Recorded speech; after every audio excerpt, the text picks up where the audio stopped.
Se algo pudestedes notar neste canal é que, con diferenza, a Nintendo DS é a miña consola favorita. Isto podería ser só debido a que pasei a miña infancia con ela, mas acho que vai máis aló. Xa nos anos recentes fun explorando esas xoias ocultas do catálogo das que unha boa parte non chegou ás tendas ás que eu tiña acceso, que tamén se chamaban R4. E entre elas encontrei absolutas maravillas que me fascinaron. Inda sendo unha plataforma que de primeiras relacionamos co casual como se fose un protomercado de smartphone, o certo é que a sucesora da Game Boy recibiu unha amplísima oferta no que a títulos de nicho se refere. Un xénero que foi moi explorado na portátil foi a novela visual de puzzles. Xénero que se ben gozaba de bastante prestixio no mercado xaponés, no occidental non tanto. Unha das obras que puxo os primeiros tixolos para que funcionara este xénero fora do país de orixe de Nintendo é da que veño aquí falarvos. 999. 9 hours, 9 persons, 9 doors. A que a partir de agora me referiré como 999 por abreviar. Este xogo saíu para Nintendo DS no ano 2009, polo estudio Spike Chunsoft, que vos soará de IPs como dan a rompa. E case un ano despois lanzouse nos Estados Unidos, onde este xogo xa comezou sendo especial desde un primeiro momento.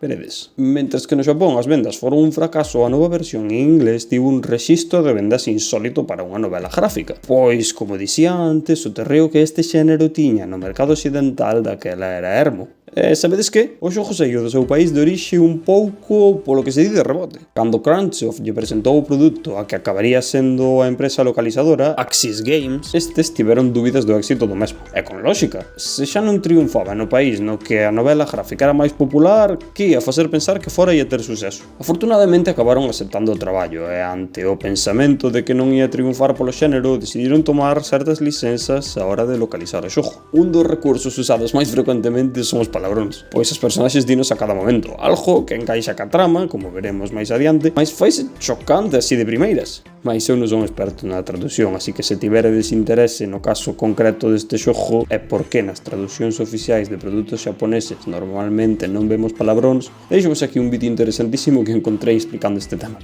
Sobre as versións existen dúas fundamentalmente. A da Nintendo DS original e a remasterizada, que saiu anos máis tarde en bundle ca súa secuela, e pola que sofriría un rebranding a Zero Escape. Eu, como xa aclarei, xoguei a DS, sen dúbida a que che recomendo persoalmente, porque algúns puzzles foron modificados, para min a peor. E o xogo a día de hoxe, de cara a rexogabilidade da que tamén falaremos máis adiante, agradece o fast forward. Non obstante, sí que é verdade que tanto a sesión artística do remaster como a actuación de voz danlle outro aire á experiencia.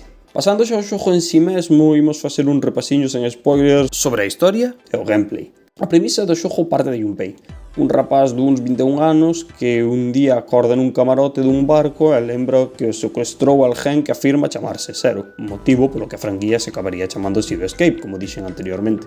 Ao saír, veu 8 persoas máis e descobren que están a ser suxeitos de proba nun evento chamado Xogo Nonario, no que para escapar deberían encontrar a porta cun número 9 grafado nela. Todo isto en 9 horas, ou senón un navío no que están a fundirá con eles dentro. Neste momento, se non o xogastes, has de pensar que o único que tens que facer é moverte como un toro por todo o barco ata encontrar a porta, mas non é tan fácil. É aquí onde a trama se entrecruza co factor principal do gameplay. Así como existe a porta número 9, existen outras 8 con todos os números anteriores.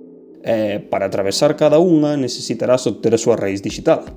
Preguntaraste, que demo unha raíz digital? Pois non é máis que a suma repetida dos díxitos dunha combinación. Por exemplo, se eu teño os números 7, 6 e 1, estes dan como resultado da súa suma 14, o que tería que descompor a súa vez en 1 e 4. Para concluir que a raíz digital dos números que tiña é 5. Isto é o que dá pé á diversificación da historia, xa que terás moitas combinacións posíveis de acompañantes e portas que cruzar, que derivan en finais diferentes. Por se non quedou claro, cada personaxe representa un número entre 1 e 9, mediante o brazalete que teñen na man. É isto que lles permitirá cruzar as portas. A historia conta con 6 finais diferentes, e estou seguro que se os xogas vas querer sacalos todos. O que máis se aprecia nas diferentes rutas que podes tomar é como muda o carácter que temos das personaxes en relación a outras. O cal pode vir motivado por cruzar unha porta e non outra, ou escoller unha liña de diálogo. Certamente para a época o xogo séntese verdadeiramente interactivo. Este creo que é o punto máis forte de 999. O grupo percíbese verdadeiramente orgánico e todos parecen ter opinión sobre o resto.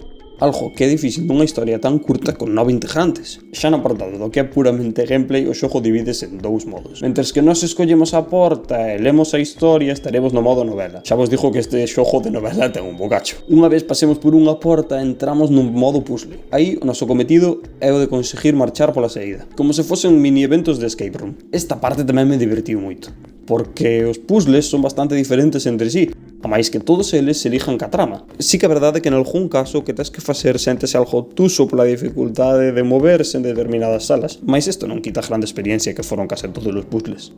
Se aínda non xogastes a obra non poderás cruzar a seguinte porta comigo, que nos levará á sala dos spoilers. Agradeceríache que voltes aquí cando recibas toda a información da mesma e resoes comigo. Vémonos no futuro.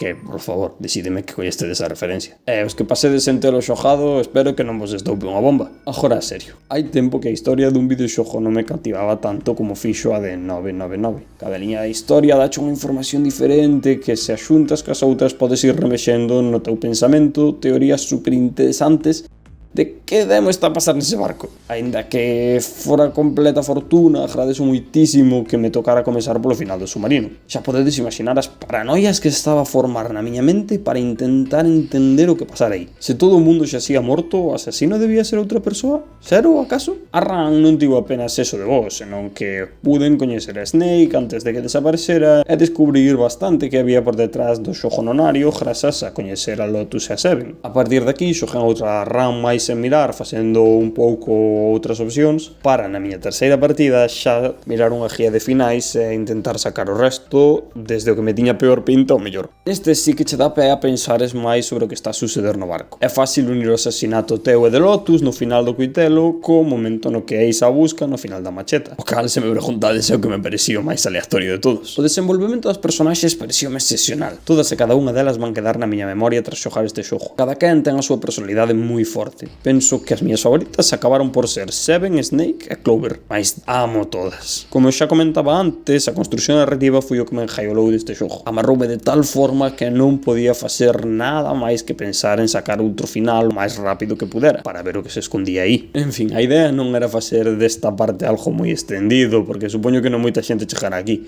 mas se quixerdes estou disposto a facer un vídeo pormenorizando isto de tanto que me gustou o xogo. Así que xa sabedes, comentades se o queredes ou podedes deixar tamén a vosa opinión sobre 999. Vémonos na seguinte.